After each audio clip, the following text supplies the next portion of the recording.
We're here at Horton House Farm, Devizes, Wiltshire. We're a Crown tenanted farm, which has been in the family for 3 generations in the Pewsey Vale.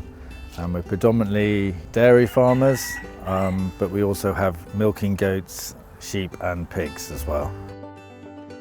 We probably have made it quite difficult for ourselves by being organic and 100% grass-fed, but we're determined that's what we want to do and to try and make it work.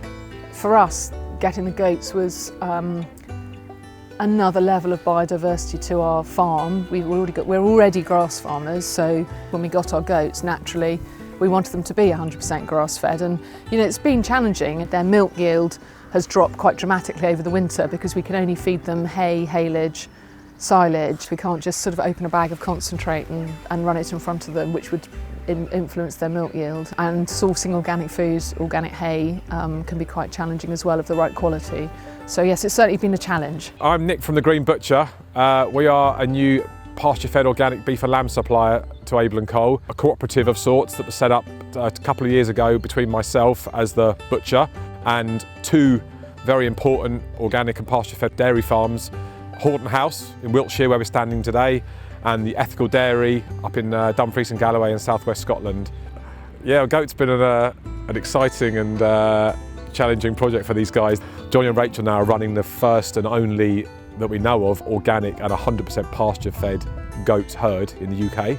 It's exciting because it is a completely unique offering. What's worth highlighting with goat is it's the same concept ethically as a dairy farm. The goats are there to be milked, to produce milk, whether it's for cheese or goat's milk, and then the billy goats, as a byproduct of the goat dairy farm, should be valued for their meat. It's an important story, an important issue to address and to get right, and to prove it can be done, and to hopefully bring others on board. Hi, I'm Jimmy Woodrow. I'm the Executive Director of Pasture for Life. So in the Pasture for Life system, the animals are eating this wide diversity of forage crops, so grasses and things you see in a field, but also the hedges and trees, all year round. The sorts of micronutrients that you find in well-managed pasture, so that have come from soils that have high soil health, high diversity in themselves, that tends to deliver those micronutrients into the plant and then into the animal. And that ultimately, if we're eating these products that come from those systems, gets kind of into ourselves. Goats have a rumen just like cattle and sheep, and it's pretty much the same process for the conversion of forage through to meat, milk. The early evidence is suggestive that eating these products, a bit like when we're told to eat sardines for the omega-3s, it is beneficial, and these products can be great sources of them.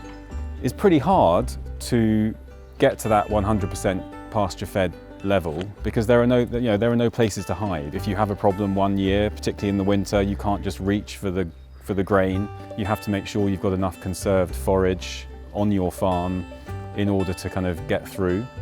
I think in the case of a lot of farms that are farming to an organic and pasture for life system, for example, they're pioneering because they're thinking about these things in really kind of long-sighted ways, not just reaching for the quick way out. So I think if you're looking to keep eating meat and you're not wanting to cut it completely out of your diet and you're looking for better quality meat, you just can't get better in the UK than organic and pasture for life.